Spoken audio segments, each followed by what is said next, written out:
खबरों के इस बुलेटिन में आपका स्वागत है। मैं हूं आंचल सिंह और आप देख रहे हैं पीआर इंडिया न्यूज, पब्लिक की बात पब्लिक के साथ। तो आइए शुरू करते हैं खास खबरों का सिलसिला। हर चेहरा गमगीन, हर किसी को कसक कि अचानक ही हमने भारत का एक रत्न खो दिया। देश के प्रथम chief of defence staff general Vipin Rawat की दुर्भाग्यपूर्ण शहादत पर आज डीएवी पीजी कॉलेज कैंपस में मौजूद हर शख्स की आंख नम है। कॉलेज के एनसीसी और रोवर्स रेंजर्स के छात्रों ने प्राचार्य के साथ उनके चित्र पर पुष्प चक्र अर्पित कर भावभीनी श्रद्धांजलि अर्पित की। जनरल रावत संग अन्य शहीद 12 लोगों को नमन करते हुए सभी ने 2 मिनट का मौन भी रखा। इस अवसर पर गांधी शताब्दी स्मारक पीजी कॉलेज के प्रॉक्टर डॉक्टर दिनेश कुमार सिंह ने भी अपने श्रद्धा सुमन अर्पित किए। डीएवी पीजी कॉलेज के प्राचार्य डॉक्टर प्रेमचंद यादव ने जनरल रावत के आकस्मिक निधन को देश के लिए अपूरणीय क्षति बताया। श्रद्धांजलि सभा में डॉक्टर पंकज सिंह ने भी अपने विचार रखे। इस अवसर पर doctor Arun Singh, doctor Prakash Chand, doctor Dinesh Kumar Tiwari, शोभित कुमार, युगांत उपाध्याय, प्रांशु सिंह, पीयूष यादव, रघुवीर समेत कॉलेज स्टाफ के कई लोगों ने जनरल विपिन रावत को अपनी ओर से श्रद्धा सुमन अर्पित किया। विदेश भेजने के नाम पर सैकड़ों युवाओं से लाखों रुपए की ठगी का मामला बरदा थाना क्षेत्र में प्रकाश आया तो अब संबंधित टूर एंड ट्रेवल एजेंसी के लोगों पर शिकंजा कसने लगा है। आज लालगंज के उप जिलाधिकारी के निर्देश पर ठेकमा पुलिस चौकी के इंचार्ज माखन सिंह ने मौके पर पहुंचकर वहां का ताला खोला तो 32 बंद लिफाफे मिले, जिसमें कई युवाओं के पासपोर्ट रखे थे। इसके अलावा टूर एंड ट्रेवल एजेंसी के पदाधिकारियों के आवास पर भी पुलिस पहुंची और यहां भी 48 पासपोर्ट बरामद हुए। बरदा थाना अध्यक्ष रुद्रभान पांडे ने बताया कि कुल 80 पासपोर्ट मिले हैं। अब पीड़ित युवाओं से संपर्क कर उन्हें उनका पासपोर्ट वापस किया जा रहा है। पता लगा है कि करीब 80 लोगों से 20 लाख रुपए का फ्रॉड हुआ है, जिसके लिए कार्रवाई हो रही है। हम आपको बता दें कि यहाँ एक एजेंसी खुली थी जिसके पदाधिकारियों ने ऑनलाइन माध्यम से कहा था कि हम लोग विदेश भेजेंगे आपको और आप रुपया जमा करिए। बड़ी संख्या में युवाओं ने इनके झांसे में आकर रुपया जमा कर दिया था और अब ये लोग अचानक रातों रात फरार हो गए हैं। अब देखना है कि इन लोगों की गिरफ्तारी कब और कैसे होती है, क्योंकि बड़ी संख्या में बेरोजगार ठगे गए हैं। जब तक वो लोग पकड़े नहीं जाएंगे तब तक इन लोगों का रुपया पैसा भी वापस नहीं मिल सकेगा। हमारे ब्यूरो चीफ रिंकू चौहान की रिपोर्ट, पीआर इंडिया न्यूज। सरकार की और कई विभागों की कई बड़ी योजनाएं ऑनलाइन माध्यम से लोगों तक पहुंच रही हैं। अब इसी आड़ में कई शातिर दिमाग लोग जनता को लाखों रुपए का चूना भी लगा रहे हैं। बरदा थाना क्षेत्र में टूर एंड ट्रेवल कंपनी खुली और ऑनलाइन माध्यम से ही विदेश भेजने के नाम पर कई लोगों का करीब 20 लाख रुपया कंपनी वाले लिए और फरार हो गए। तो आपसे पीआर इंडिया न्यूज गुजारिश करता है कि ऐसी योजनाओं के बारे में पहले जानकारी करें तब विश्वास करें, क्योंकि ऐसी और भी बड़ी योजनाएं का प्रलोभन देकर आजकल नेट पर, मोबाइल ऐप पर खेल हो रहा है। एक तस्वीर देखिए जो आपके स्क्रीन पर है। इसमें प्रधानमंत्री रामबाण सुरक्षा योजना के नाम पर लुभाया गया है और कहा गया है कि तत्काल रजिस्ट्रेशन कराइए, क्योंकि 4000 रुपए की मदद राशि युवाओं को दी जा रही है। लिंक भी दिया है, रजिस्ट्रेशन कराने को कहा गया है। तो पीआर इंडिया न्यूज आपसे गुजारिश करता है, आपको आगाह करता है कि ऐसे किसी भी मामले में पहले सटीक जानकारी करें और अगर फ्रॉड लगता है तो पुलिस और प्रशासन को भी सूचना दें। यदि इस तरीके से पहल हुई तभी फ्रॉड करने वालों को पकड़ा जा सकेगा, अन्यथा लोग इसी तरह शिकार होते रहेंगे। यह बेहद खास खबर हमें भेजी है हमारे जहानागंज के ब्यूरो चीफ शत्रुघ्न दुबे ने। देखते रहिए पीआर इंडिया न्यूज। विधानसभा चुनाव 2022 में फिर एक बार योगी सरकार का नारा देकर भारतीय जनता पार्टी ने चुनाव में निर्णायक जीत के लिए पूरी ताकत लगा दी है। आज गोपालपुर विधानसभा क्षेत्र में प्रदेश अध्यक्ष स्वतंत्र देव सिंह की सभा हुई, जिसमें बड़ी संख्या में पार्टी कार्यकर्ता पहुंचे थे और उनमें गजब का उत्साह देखा गया। गोपालपुर विधानसभा को अपना बनाने के लिए पार्टी के कई दावेदार लगे हुए हैं। इन्हीं में शामिल हैं प्रमुख समाज सेवी सत्येंद्र राय। भारतीय जनता पार्टी में जिला उपाध्यक्ष के पद पर कार्यरत श्री राय पिछले कई सालों से गोपालपुर विधानसभा क्षेत्र में सेवा कर रहे हैं। मीडिया से हुई बातचीत में उन्होंने कहा कि पार्टी का समर्पित कार्यकर्ता हूं, पार्टी ने मौका दिया तो जरूर विधानसभा के लोगों की सेवा करूंगा।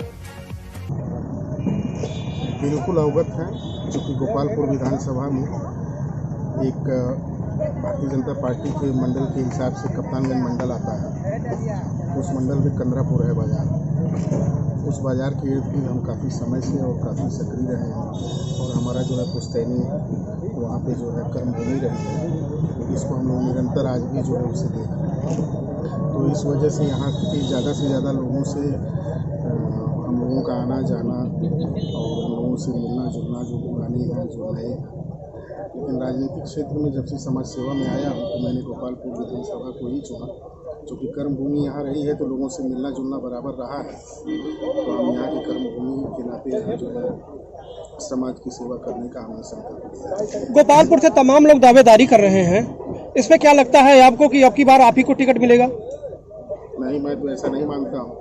भारतीय जनता पार्टी जो है कार्यकर्ताओं की पार्टी है और हम सब लोग कार्यकर्ता हैं, मेहनत कर रहे हैं। सिर्फ नेतृत्व किसे लड़ाएगा किसे नहीं लड़ाएगा ये उनका सवाल है। यदि पार्टी आपको टिकट न देती है तो क्या आप पार्टी की तरफ रहेंगे? हम लोग तो हमेशा पार्टी के साथ रहे हैं, आगे भी रहेंगे और पूरा जीवन ही पार्टी के लिए समर्पित है। अभी देवरांचल में जैसे कि कटान चल रही है, तो क्या आप जैसे प्रदेश अध्यक्ष आए थे उनको अवगत कराया था देवरांचल के बारे में? यहाँ पे आज तो जो है हमारे CDS बिपिन रावत जी का जो है दुखद देहांत हो गया था। इस वजह से माहौल जो है ऐसा नहीं था कि उन्हें कोई पत्रक या इस तरह की, जबकि मैंने बना रखा था और उस समस्या से मैं पूरी तरह से वाकिफ़ हूँ और उधर मैं गया भी था। विशेष रूप से जो मैंने यहाँ की जो सबसे बड़ी जो समस्या देखा है उसमें 2-3 पुलों का निर्माण होना बहुत आवश्यक है, रास्तों का निर्माण होना बहुत आवश्यक है। चूँकि जो है किसान यहाँ पे जो है देवारा में गन्ना जो है गन्ने का उत्पादन बहुत ज़्यादा होता है, तो उस लिहाज से जो है जब भी गन्ने का पेराई का सत्र स्टार्ट होता है उस टाइम में गाड़ियों में जो है आने जाने में काफ़ी जो है समस्या का सामना करना पड़ता है और बहुत से किसानों का माल जो है उसको ट्रैक्टर पे लादना और गंतव्य चीनी मिल तक पहुँचाने में बहुत समस्या आती है। इस दौरान जब पूछा गया कि टिकट न मिला तो क्या आप पार्टी में रहेंगे, तो उन्होंने कहा कि पूरी जिंदगी पार्टी से जुड़ा रहूंगा। आखिर गोपालपुर विधानसभा क्षेत्र के लोगों की समस्याएं क्या हैं? जब PR इंडिया न्यूज ने यह पूछा तो उन्होंने कहा, यहाँ की समस्याओं से वाकिफ हूँ। देवारा का नदी की कटान याद है मुझे और यहाँ के गन्ना किसानों के लिए रास्ता नहीं है, संसाधन नहीं है, वह भी मुझे पता है।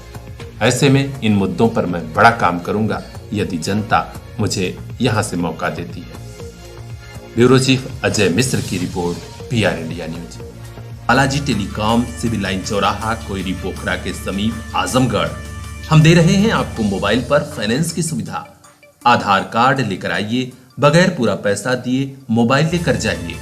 तो सोचिए मत, संपर्क कीजिए 8400776054। आपके सपनों वाली मोबाइल का।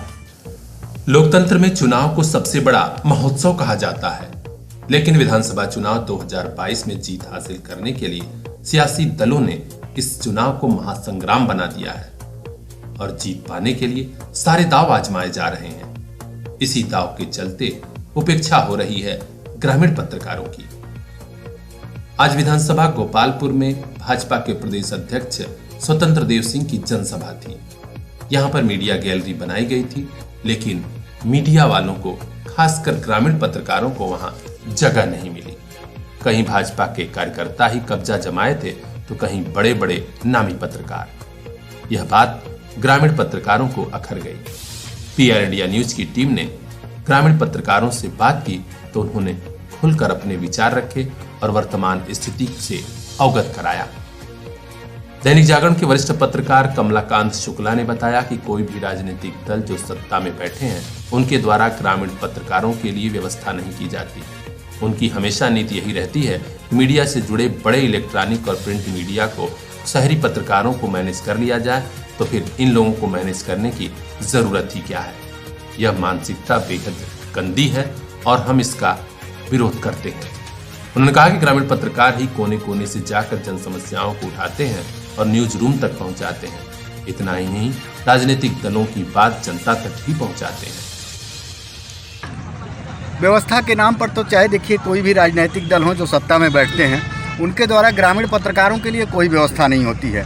वह सिर्फ मीडिया घरानों को मैनेज करने का अपनी नीति बनाते हैं कि हम बड़े बड़े उद्योगपतियों की जो मीडिया चैनल या प्रिंट मीडिया है वो संचालित होती है, वो मैनेज हो जाएंगे तो बाकी इनका कोई मतलब नहीं है। हकीकत यह है कि जन समस्याओं को उठाने का काम सिर्फ और सिर्फ ग्रामीण पत्रकार करता है, जो कोने कोने से खबरों को ले आकर के और पत्रों तक और चैनलों तक पहुंचाने का काम करता है। लेकिन उनकी जो मानसिकता है, जब इनकी रैलियां होती हैं, चुनावी दौर आते हैं, तो पत्रकारों को सलाम तो कर लिया जाता है, लेकिन हकीकत यह है कि आज ही की रैली में आपने देखा होगा कि पत्रकार दीर्घा बहुत छोटे में बनाई गई थी। हमारे बहुत सारे साथी कुर्सियों के अभाव में जो है बैठ नहीं पाए। इसके अलावा राजनीतिक दलों के कार्यकर्ता भी उस प्रेस गैलरी में सर पर बिल्कुल चढ़ाते थे, तो हमें वो सम्मान तक भी नहीं मिलता है। तो हम तो भाई यही उम्मीद करेंगे कि प्रेस क्लब के लोगों से और हमारे जो वरिष्ठ संस्थापक संचार विभाग से हैं और लोग हैं कि भाई ग्रामीण पत्रकारों के बारे में भी जो है कुछ उनकी सुख सुविधाओं और सुरक्षा की दृष्टिगत कुछ कार्य करें। क्या दिशा निर्देश देना चाहेंगे आने वाले दिनों में इन पार्टी के लोगों को आप? मुद्दा जैसे राजनीतिक आप पत्रकारों के लिए इन्हें चाहिए कि जिस तरह से मान्यता प्राप्त पत्रकार और ये सारे पत्रकारों के लिए सुविधाएं दी जाती हैं, कम से कम उन्हें सम्मान और सुरक्षा उपलब्ध कराई जाए। और ख़ास तौर से पत्रकारिता के दौरान बहुत सारे साथी, जैसे अभी कोरोना का दौर था, हमारे साथियों ने अपने जान की बाजी लगा करके लोगों की रिपोर्टिंग किया और जन समस्याओं को उच्चाधिकारियों तक, माध्यमों तक पहुंचाया। लेकिन इसके बाद भी हमारी सुरक्षा की कोई बंदोबस्त नहीं रहा। तो कम से कम ग्रामीण क्षेत्र में जो इस तरह से समाज सेवा में जुड़े हुए हैं हम लोग, उनके लिए जो है कुछ इस तरह की सुरक्षा और संरक्षा की व्यवस्था होनी चाहिए।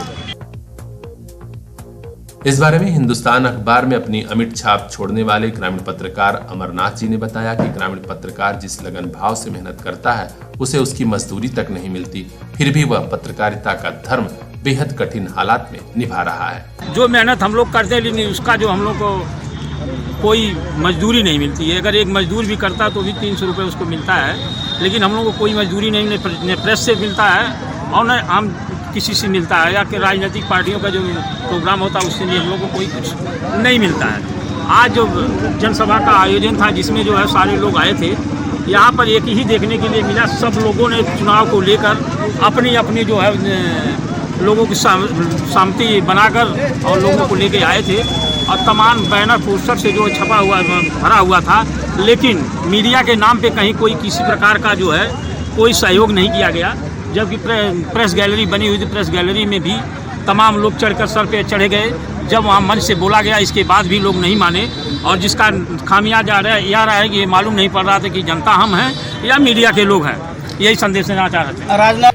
उधर वरिष्ठ पत्रकार साथी राजनारायण मिश्र ने बताया कि जब भी किसी राजनीतिक दल द्वारा जनसभा या कार्यक्रम आयोजित होता है, वहां जो मीडिया गैलरी बनाई जाती है उसमें बड़े मीडिया संस्थानों के पत्रकार ही कब्जा जमाते हैं, जबकि ग्रामीण या क्षेत्रीय पत्रकार को अवसर बैठने तक का नहीं मिलता। राजनीतिक दलों के लोग प्रायोजित ढंग से बड़े मीडिया संस्थानों के रिपोर्टरों को मैनेज करते हैं और स्थानीय रिपोर्टरों की उपेक्षा होती है, जबकि सच यही है कि ग्रामीण क्षेत्र की जनता और नेताओं के बीच की कड़ी यही ग्रामीण रिपोर्टर हैं। उनकी हर बात जनता तक पहुंचाते हैं। रोशन लाल जी, सबसे बड़ी चीज़ तो यह है कि हम ग्रामीण अंचल के पत्रकार हैं और जहाँ कोई बड़ा जनसभा होता है तो वहाँ एक मीडिया गैलरी जरूर बनाई जाती है। और ऐसे में होता क्या है कि लोग जिले से या फिर लखनऊ से जो बड़े बड़े नेता हैं वो अपने मीडिया कर्मियों को लेकर चलते हैं। इसमें ग्रामीण अंचल के मीडिया कर्मियों की बड़ी उपेक्षा होती है। उस उपेक्षा का शिकार आज भी देखने को हम लोग मिले। या तो फिर ग्रामीण अंचल से जब हम लोग आते हैं और ग्रामीण अंचल का न्यूज़ हम लोग कवर करते हैं, संकलित करके अपने मीडिया हाउस को भेजते हैं, तो कम से कम मीडिया हाउस को इस बात का भी तो अंदाज़ा होना चाहिए कि हमारे उस क्षेत्र में पत्रकार हैं और हमको जो है वहाँ अपने शीर्षस्थ पत्रकारों को नहीं भेजना चाहिए। पहली चीज़ तो ये है। दूसरी चीज़ ये है कि जब हमारे लिए प्रेस गैलरी बनाई जाती है तो उसमें होता क्या है कि एक तो जो प्रायोजित पत्रकार जो चलते हैं वहाँ से नेताओं के साथ, वो स्थान कवर कर लेते हैं, स्थान ले लेते हैं, और क्षेत्र की जो समस्याएं होती हैं जो लोकल पत्रकार यहाँ देखता है, समझता है और उसको लिखने का, पहुँचाने का प्रयास करता है, उसको सवाल जब पूछने की या उस पर निदान की जब बात आती है तो उन पत्रकार, ग्रामीण पत्रकारों को जो प्रायोजित पत्रकार हैं उनको पीछे ढकेल के कर देते हैं, इसलिए क्षेत्र की समस्या भी निकल के नहीं आ पाती है। तो ये सब चीज़ें, बहुत ऐसी चीज़ें हैं जो पत्रकारों के हित में नहीं हो पा रही हैं, चाहे वो अपने मीडिया हाउस की कमी हो या फिर राजनीतिक दलों या सामाजिक संगठनों की गलती हो, ये बहुत सारी चीज़ें हैं जो छुप जाती हैं। यहीं पर मिले अपनी आवाज के जादूगर और पिछले कई सालों से मीडिया में काम कर रहे रोशन लाल। उन्होंने भी कहा कि हालात इतने बेकार और बदतर कभी नहीं थे।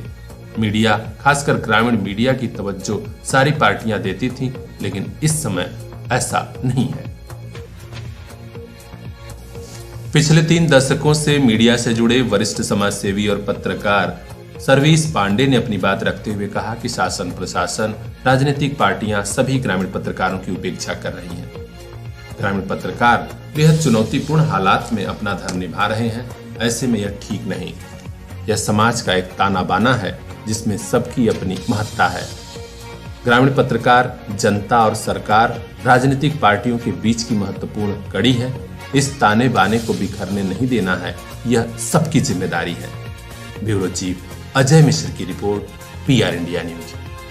ग्रामीण अंचल के पत्रकारों के लिए यही सुविधा है कि नाचने वालों को 500 और नचाने वालों को 5000 दे करके सारे कार्यों को कर लिया जाता है, लेकिन पत्रकारों को टूटी कौड़ी या मानदेय या पानी की भी व्यवस्था नहीं की जाती है। जैसे आज आप लोग यहाँ आए, कुछ नाश्ते पानी की व्यवस्था? कोई व्यवस्था नहीं है, न मिलने वाली है, न मिलने की सोचा जा सकता है, क्योंकि हम लोग पत्रकार हैं। लोगों की सच्चाई को उजागर करना, लेकिन धमकियों से ऊपर भी धमकियाँ मिलनी, तरह तरह के फर्जी पत्रकारों को फंसाया जाने की कोशिश की जाती है, लेकिन निष्पक्ष कलम चलाने के बाद मिलता है बिन पानी के आना जाना पड़ता है। बालाजी टेलीकॉम, सिविल लाइन चौराहा, कोयरी पोखरा के समीप आजमगढ़। हम दे रहे हैं आपको मोबाइल पर फाइनेंस की सुविधा। आधार कार्ड लेकर आइए, बगैर पूरा पैसा दिए मोबाइल लेकर जाइए। तो सोचिए मत, संपर्क कीजिए 8400776054। आपके सपनों वाली मोबाइल का। भारतीय जनता पार्टी पूर्वांचल के सागर मंथन से कई सीटें निकालना चाहती है, जिससे कि पार्टी की सरकार तो बने ही पूर्वांचल में एक अलग संदेश जाए। इसी कारण एक के बाद एक बड़े नेता आजमगढ़ में आ रहे हैं। आज उप मुख्यमंत्री केशव मौर्य आजमगढ़ के पूर्वांचल PG कॉलेज रानी की सराय में पहुंचे। यहाँ एक बड़ी जनसभा हुई। इस सभा की शुरुआत में आजमगढ़ में लोक निर्माण विभाग की कुल 454 करोड़ की 242 विकास परियोजनाओं का डिप्टी CM ने शिलान्यास और लोकार्पण किया। दीप प्रज्वलन से उन्होंने कार्यक्रम की शुरुआत की और उसके बाद सीधे जनता से मुखातिब होकर कहा कि आजमगढ़ में विकास ही हमारी प्राथमिकता में है। किसी के साथ भेदभाव नहीं हो रहा है। छोटी जाति, बड़ी जाति, हिंदू, मुस्लिम के नाम पर कोई भेदभाव नहीं और भारतीय जनता पार्टी की सरकार ने सबके साथ सबके विकास वाले संकल्प के साथ काम किया है। तो सरकार की योजना, प्रदेश सरकार की योजना, माननीय नरेंद्र मोदी जी के नेतृत्व में, आदरणीय योगी जी के नेतृत्व में जब हमारी योजनाएं बनती हैं तो वह योजना जिनके लिए बनती है उन तक पहुंचाने का काम करते हैं, बिना भेदभाव के पहुंचाने का काम करते हैं। और ये अभी 2014 का लोकसभा चुनाव हारे, 2017 का विधानसभा चुनाव हारे, 2019 में सपा बसपा लोकदल मिलकर लड़े तब चुनाव हारे। उसके बाद मुंगेरी लाल के हसीन सपने सपा बसपा कांग्रेस के लोग देख रहे हैं। मैं आपको बताना चाहता हूं यहां पर आकर के, मैं आपको बताना चाहता हूं यहां आकर के कि उत्तर प्रदेश में भारतीय जनता पार्टी की लहर चल रही है। 2017 की तरह 2022 में भी हम 300 से ज्यादा सीटें जीतने जा रहे हैं। उत्तर प्रदेश में फिर से भारतीय जनता पार्टी की प्रचंड बहुमत से सरकार बनने जा रही है। झंडा ऊंचा रखने का काम किया है, कमल को खिलाने का काम किया है। कई बूथों में कई प्रकार चुनौतियों का सामना करते हुए, गुंडे अपराधियों से लड़ते हुए, हमारा कार्यकर्ता गुंडा अपराधी नहीं है, शरीफ कार्यकर्ता है। हमारा मतदाता वो जाकर के सड़क पर गुंडागर्दी नहीं करता है, वो अपने मताधिकार का प्रयोग मतदान केंद्र पर करता है। और पूरे सर्वे जो आ रहे हैं अभी तक हमारे पास, उसमें इस बार आजमगढ़ की हम 2 सीटें छोड़ करके, अभी नाम नहीं बताऊंगा कौन सी 2 सीटें छोड़ करके, लेकिन बाकी सीटों पे कमल का फूल खिल रहा है। उत्तर प्रदेश में हम लोग फिर से 300 से अधिक सीटें जीतने जा रहे हैं। उन्होंने कहा कि विरोधी पार्टियां देख लें कि आज पूर्वांचल की जनता हमारे साथ खड़ी है। उन्होंने कहा कि हम सदर विधानसभा की सीट भी जीत कर रहेंगे, क्योंकि पूरा वर्ग, पूरा समाज विकास के कामों में हमारे साथ खड़ा हो गया है। उन्होंने कहा कि जल्द ही आजमगढ़ को 24 घंटे बिजली मिलने लगेगी, इसके आदेश दे दिए गए हैं। इसके अलावा प्रत्येक माह सभी राशन कार्ड धारकों को 2 गुना राशन भी दिया जा रहा है। इसके अलावा दाल, चीनी, नमक, तेल भी मिलेगा। ये योजनाएं कोविड संकट काल में लोगों के लिए वरदान साबित होंगी। जनसभा में भारतीय जनता पार्टी के युवा नेता अखिलेश मिश्र गुड्डू समेत कई पदाधिकारियों ने अपने बड़े नेता का स्वागत किया। स्वागत करने वालों में पूर्व जिलाध्यक्ष प्रेम प्रकाश राय, जयनाथ सिंह, जूही श्रीवास्तव, विभा बर्नवाल, महामंत्री पवन सिंह, राकेश, अवनीश मिश्रा, विजय नारायण शर्मा, माला द्विवेदी, दुर्ग विजय यादव, लक्ष्मण मौर्य, खंडेश्वर राय समेत कई लोग शामिल हैं। पूर्वांचल डिग्री कॉलेज के प्रबंधक पंकज मिश्रा ने सभी का आभार जताया और कहा कि इस बार भारतीय जनता पार्टी सभी सीटें जीतेगी। विक्रांत राव की रिपोर्ट, PR India news. Balaji telecom, civil line चौराहा, कोयरी पोखरा के समीप आजमगढ़। हम दे रहे हैं आपको मोबाइल पर फाइनेंस की सुविधा। आधार कार्ड लेकर आइए, बगैर पूरा पैसा दिए मोबाइल लेकर जाइए। तो सोचिए मत, संपर्क कीजिए 8400776054। आपके सपनों वाली मोबाइल का। एक रिटायर्ड दरोगा की दबंगई से परेशान यह परिवार आज पुलिस कप्तान के यहां मदद मांगने पहुंचा है। जिले के निजामाबाद थाना क्षेत्र के मुकुंदपुर गांव निवासी रुस्तम खान और उनका परिवार आज पुलिस कप्तान अनुराग आर्य से मिला और एक शिकायती प्रार्थना पत्र दिया। उन्होंने मीडिया को बताया कि हमारे पड़ोसी रिटायर्ड पुलिसकर्मी अब्दुल करीम अपनी दबंगई के बल पर हमारे घर की तरफ खिड़की और दरवाजा खोल रहे हैं। मना किया गया तो मारपीट करने पर उतारू हैं। इतना ही नहीं, स्थानीय थाने पर शिकायती प्रार्थना पत्र दिया गया था। पुलिस ने आकर मना भी किया, फिर भी वे नहीं माने। उन्होंने PR इंडिया न्यूज से हुई बातचीत में कहा कि हम लोग पीड़ित हैं और चाहते हैं कि पुलिस के अधिकारी हमारी मदद करें।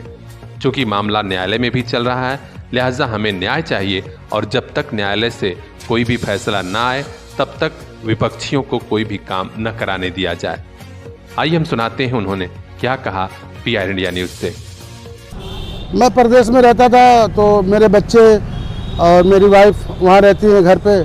तो ये रिटायर्ड पुलिसकर्मी हैं और ये जबरन धमका के, डरा के मेरी ज़मीन में अवैध कब्जा करना चाहते हैं और खिड़की दरवाज़ा खोलना चाहते हैं। और वहाँ पे जो भी खिड़की दरवाज़ा पहले से हमारे फैमिली का, हमारे परिवार का है, इनका कुछ भी नहीं है, ये हमारे फैमिली का भी नहीं है।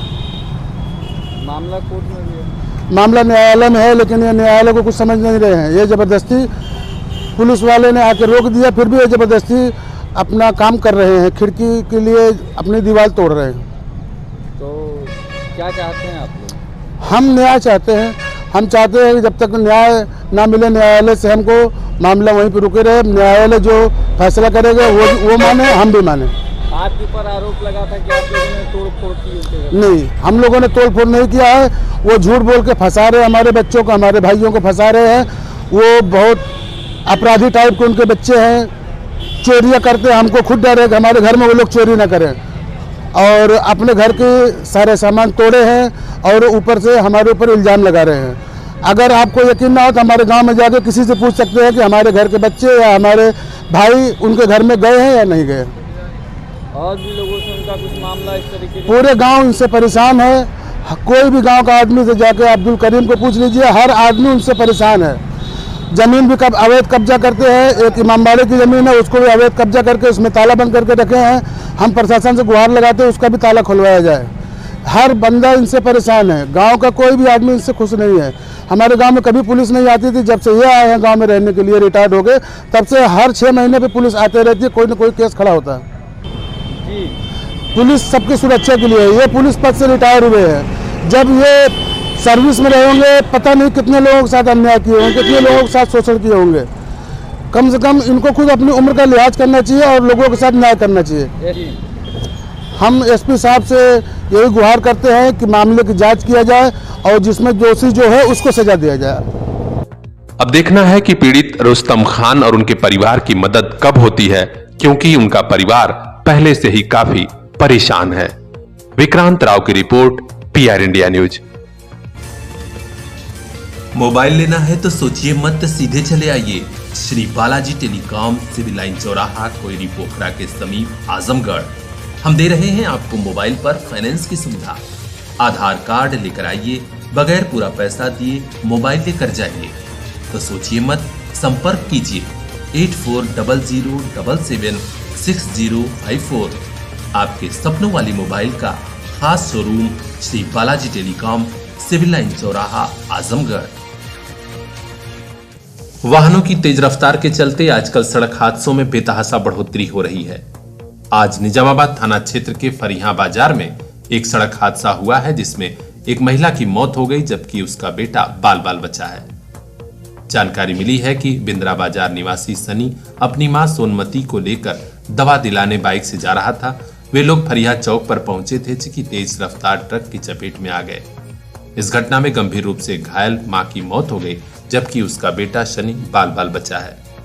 घटनास्थल पर पहुंचे चौकी प्रभारी फरिया राजेंद्र प्रसाद सिंह ने शव को पोस्टमार्टम के लिए जिला अस्पताल भेजा। इस घटना से गांव में शोक का माहौल है। घनश्याम कुमार की रिपोर्ट, PR इंडिया न्यूज। मोबाइल लेना है तो सोचिए मत, सीधे चले आइए Shri Balaji telecom, civil line चौराहा, कोयरी पोखरा के समीप, आजमगढ़। हम दे रहे हैं आपको मोबाइल पर फाइनेंस की सुविधा। आधार कार्ड लेकर आइए, बगैर पूरा पैसा दिए मोबाइल लेकर जाइए। तो सोचिए मत, संपर्क कीजिए 8400776054। आपके सपनों वाली मोबाइल का खास showroom Shri Balaji telecom, civil line चौराहा, आजमगढ़। सगड़ी तहसील में अधिवक्ताओं और लेखपालों के बीच एक घटना के बाद शुरू हुई अदावत के चलते वहां का कामकाज ठप है। दोनों तरफ से तलवारें खींची हैं, आंदोलन चल रहा है, लेकिन जनता का क्या होगा इसके बारे में कोई नहीं सोच रहा है। अधिवक्ताओं और लेखपालों के दो पार्टों में पिस रही है निरीह जनता, जिसका जीता जागता नजारा देखा गया आज महाराजगंज में संपूर्ण समाधान दिवस पर। संपूर्ण समाधान दिवस पर तहसील के लोग आए ही नहीं। राजस्व कर्मियों के न आने के कारण कई मामलों में जनता निराश होकर लौट गई और समाधान नहीं हो पाया। हालांकि महाराजगंज के प्रभारी इंस्पेक्टर कुछ मामलों में समाधान कराते नजर आए, लेकिन राजस्व विभाग की भूमिका होने के कारण कई प्रकरण में लोग निराश हो गए। अब देखना है कि जिला प्रशासन और पुलिस प्रशासन के साथ राजस्व के बड़े अफसर कब इस मामले का निस्तारण करते हैं, जिससे कि आगे चलकर जनता को लेखपालों से और तहसील से परेशानी न हो। ब्यूरो चीफ अजय मिश्र की रिपोर्ट, PR इंडिया न्यूज। मोबाइल लेना है तो सोचिए मत, सीधे चले आइए Shri Balaji telecom, civil line चौराहा, कोयरी पोखरा के समीप, आजमगढ़। हम दे रहे हैं आपको मोबाइल पर फाइनेंस की सुविधा। आधार कार्ड लेकर आइए, बगैर पूरा पैसा दिए मोबाइल लेकर जाइए। तो सोचिए मत, संपर्क कीजिए 8400776054। आपके सपनों वाली मोबाइल का खास showroom Shri Balaji telecom, civil line चौराहा, आजमगढ़। नशे में धुत बाइक सवार ने घर के पास ही एक युवक को टक्कर मार दी, जिससे युवक गंभीर रूप से घायल हो गया है। यह घटना गंभीरपुर थाना क्षेत्र के नगरैया मोहम्मदपुर जहानपुर के पास हुई। बताया जाता है कि मोहम्मदपुर जहानपुर निवासी विवेक राज पुत्र योगराज अपने घर के पास से ही गुजर रहा था कि तेज रफ्तार बाइक सवार ने उसे टक्कर मारी। बाद में पता चला कि बाइक चालक दुर्गा राम पुत्र मूवी खतीरपुर मुइया का रहने वाला है। वह नशे में था, जिसके चलते घटना हुई। बाइक चालक मौके से फरार हो गया था, जिसके खिलाफ थाने में तहरीर दी गई है और युवक को इलाज के लिए स्थानीय अस्पताल ले जाया गया। ब्यूरो चीफ अजय कुमार की रिपोर्ट, पीआर इंडिया न्यूज। मोबाइल लेना है तो सोचिए मत, सीधे चले आइए Shri Balaji telecom, civil line चौराहा, कोयरी पोखरा के समीप, आजमगढ़। हम दे रहे हैं आपको मोबाइल पर फाइनेंस की सुविधा। आधार कार्ड लेकर आइए, बगैर पूरा पैसा दिए मोबाइल लेकर जाइए। तो सोचिए मत, संपर्क कीजिए 8400776054। आपके सपनों वाली मोबाइल का खास showroom Shri Balaji telecom, civil line चौराहा, आजमगढ़। स्वाधीनता के अमृत महोत्सव पर शहर से लेकर गांव तक भारत माता की यात्रा निकाली जा रही है, जिसमें आजादी आंदोलन के उन नायकों को नमन किया जा रहा है जिनके त्याग और बलिदान की बदौलत हमें आजादी मिली और आज लोग खुली हवा में सांस ले रहे हैं। राष्ट्रीय स्वयंसेवक के आह्वान पर गांव-गांव में यह महाअभियान चल रहा है। आज जियनपुर स्थित विवेकानंद पब्लिक स्कूल में भी भारत माता के पूजन पर बड़ी संख्या में लोग जुटे। सबसे पहले भारत माता की पूजा हुई, आरती हुई और उसके बाद भारत माता की जय का जय घोष। पदयात्रा भी निकली, जिसमें बड़ी संख्या में लोग शामिल हुए। इस अवसर पर विद्यालय के प्रबंधक ज्ञानेंद्र मिश्र ने कहा कि देश की आजादी की 75वीं वर्षगांठ के खास अवसर पर ही ये कार्यक्रम आयोजित हो रहे हैं। 1 महीने तक लगातार पूरे देश में ये कार्यक्रम चल रहा है। हमारा सौभाग्य है कि आज जियनपुर क्षेत्र में भी यह कार्यक्रम सफलता से संचालित हो रहा है। इस खास मौके पर उपस्थित राष्ट्रीय स्वयंसेवक संघ के जिला प्रचारक मनोज कुमार श्रीवास्तव ने अपनी बात रखते हुए कहा कि देश के स्वतंत्रता आंदोलन को 75 वर्ष पूर्ण हो रहे हैं। स्वाधीनता का अमृत महोत्सव उसी का यह कार्यक्रम है। ये स्वाधीनता का अमृत महोत्सव का कार्यक्रम चल रहा है, जो आर्यमगढ़ के सभी खंडों में चल रहा है। आज जियनपुर यह कार्यक्रम हो रहा है, इसी तरह पूरे देश में हो रहा है। इसमें आज़ादी में जिन लोगों ने बलिदान दिया, स्वाधीनता में जिन लोगों ने अपना योगदान दिया, उसी संदर्भ में ये भारत माता का पद यात्रा और यात्रा निकाली जा रही है जगह जगह पे। उसी क्रम में आज जियनपुर भी है और इसमें जो शहीद लोग हुए हैं उनको नमन करना और याद करना और एक जन जागरण का कार्य हो, इसी संदर्भ में यह कार्य चल रहा है और यह यात्रा चल रही है और यह रथ पूरे देश में चल रहा है। उन्होंने कहा कि हमारे देश के वे लोग महान थे जिन्होंने आजादी के आंदोलन में अपने प्राणों की आहुति भी दे दी। आज गांव-गांव जाकर हमें लोगों को यह बात बताना है। भारत माता पूजनोत्सव कार्यक्रम में मनीष जी विस्तारक, ज्ञानेंद्र मिश्र, तेज पांडे, पुनीत उपाध्याय, सर्वेश मिश्रा, राणा प्रताप, राजेंद्र प्रसाद, इंद्रजीत, शिवम दुबे, हिमांशु जायसवाल और लालू जायसवाल सहित बड़ी संख्या में लोग मौजूद रहे। आदर्श श्रीवास्तव की रिपोर्ट, पीआर इंडिया न्यूज।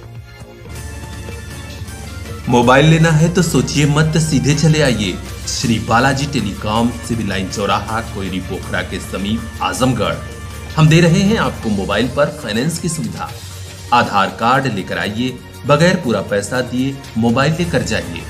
तो सोचिए मत, संपर्क कीजिए 8400776054। आपके सपनों वाली मोबाइल का खास showroom Shri Balaji telecom, civil line चौराहा, आजमगढ़।